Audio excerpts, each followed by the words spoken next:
안녕하세요. 1월 4일 수요일 마이드라에 오신 여러분들을 환영하고 축복합니다. 어제 엊그제 마이드라 영상이 나가고 나서 제 목소리가 좋지 않다고 걱정해 주시는 분들이 계셨습니다. 날씨 탓인지 저희 가족 모두가 코감기와 비염에 일주일 넘게 사투를 벌이고 있습니다. 최대한 부드럽게 잘 전달해 보겠습니다. 말씀 안에서 느껴지는 감정, 또 새롭게 다가온 이야기들이 있다면 부담 없이 나눠주시고 댓글로 남겨주세요. 그럼 오늘도 각자에게 주실 은혜를 기대하는 마음으로 힘차게 마이드라를 시작해 보도록 하겠습니다. 자, 출발!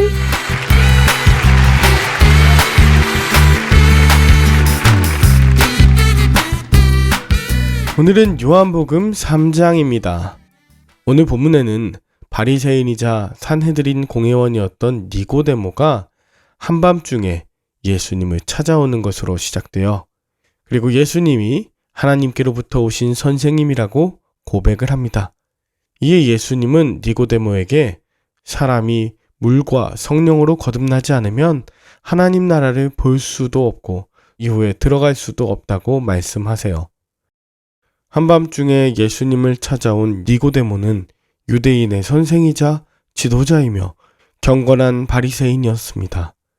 끊임없이 율법을 지키고 구제와 기도, 금식을 했지만 그는 영적 고갈을 채울 수 없었습니다.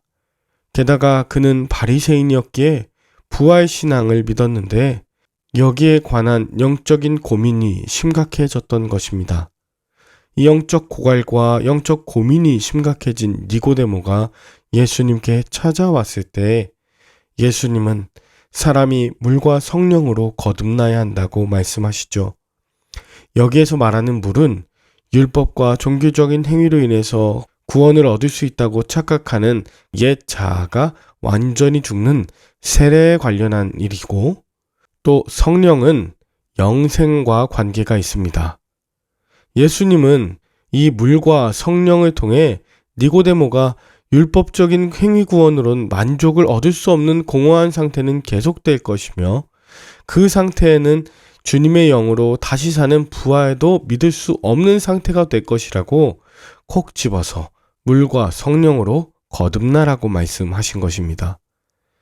여러분, 우리는 영생을 나중에 죽어서 내세에 영원히 죽지 않고 산다고 하는 개념으로 착각하는데 아니에요. 예수님께서 요한복음 17장 3절에서 영생은 유일한 참 하나님과 그가 보내신 예수 그리스도를 아는 것이라고 분명히 말씀합니다. 여기에서 아는 것은 지식적으로 동의하는 관념적인 개념이 아니고 서로의 마음을 공감하고 그 사람과의 친밀한 관계로서 또 부부 같은 서로를 아는 형태입니다. 그러니까 예수님 안에서 하나님과 친밀한 관계와 교제가 있고 말씀으로 서로의 뜻을 알고 공감하는 이런 영광스럽고 너무나 아름다운 상태가 바로 영생인 것입니다. 예수님은 니고데모에게 친밀한 관계 또 그분과 함께 있고자 하는 관계적 믿음이 이 땅뿐 아니라 죽음 이후에도 계속될 것, 그것을 영생이라고 말씀하고 계시는 겁니다. 그러니 바로 지금 바로 이 자리에서 예수님과 영생하는 관계로 완전히 변할 수 있겠느냐 니고데모에게 도전하십니다.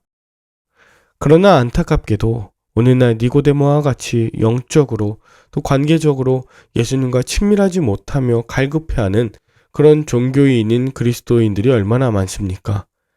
아무리 예배를 드려도 공허하고 봉사와 구제를 해도 만족이 없고 교제를 해도 불안하고 성경 교리를 알고 아무리 성경 공부를 해도 두렵게 느껴지는 것이 바로 예수 그리스도의 은혜와 사랑과 능력이 충만하지 못하기 때문이에요. 그래서 우리가 잘 아는 요한복음 3장 16절을 통해서 다시 한번 예수님은 이 생명의 관계로 우리를 초청하셨어요. 죄와 흑암의 권세로 가득한 이 세상이지만 하나님은 포기하지 않고 너무나 사랑하신다.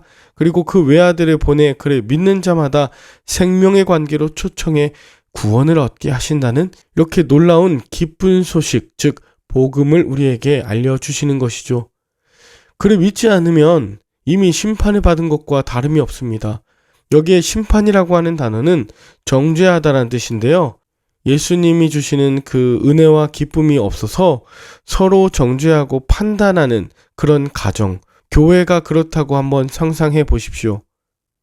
예수 그리스도의 십자가 사랑과 은혜가 없는 곳에 구원의 감격도 영생의 기쁨도 없다는 것을 예수님 분명하게 말씀하고 계십니다. 그래서 예수님은 니고데모가 바로 이 생명이 비치신 예수님을 따르길 초청하세요. 미리 결론만 말씀드리면 니고데모는 오늘 요한복음 3장 또 7장 19장에도 등장하면서 당시 예수님을 대적하던 권력자들에게 오히려 예수님을 대변하고 따르는 모습이 나오게 됩니다.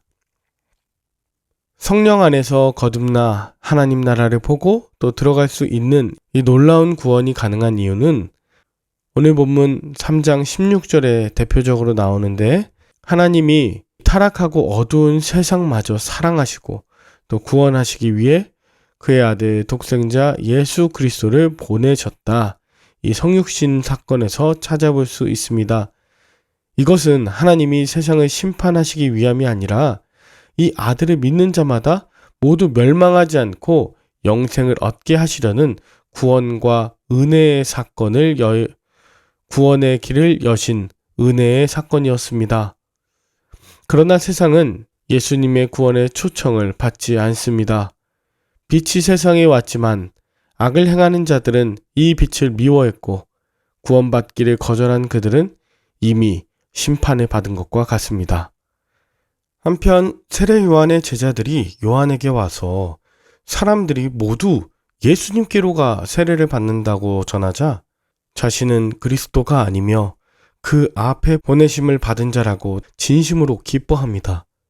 세례 요한 자신은 점점 영향력이 줄어들고 사람들에게 잊혀지고 쇠해지는 것을 전혀 후회하거나 슬퍼하지 않습니다. 그는 오히려 기뻐하고 감사하고 담대해요. 그는 이미 예수님으로 인한 영생을 누리고 있는 것이에요.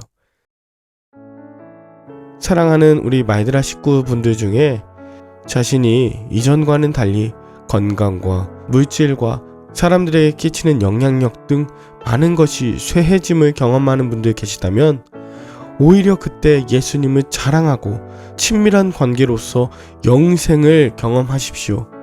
예수님이 주시는 그 놀라운 기쁨과 구원의 감격이 회복되어야 할 때입니다.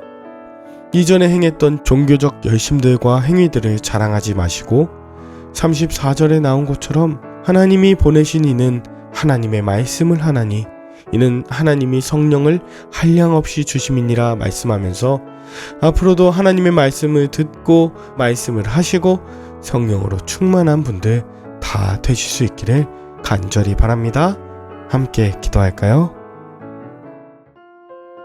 하나님 아버지, 세상에서는 인정받는 자 같으나 영적으로 갈급한 니고데모들 여기 있습니다.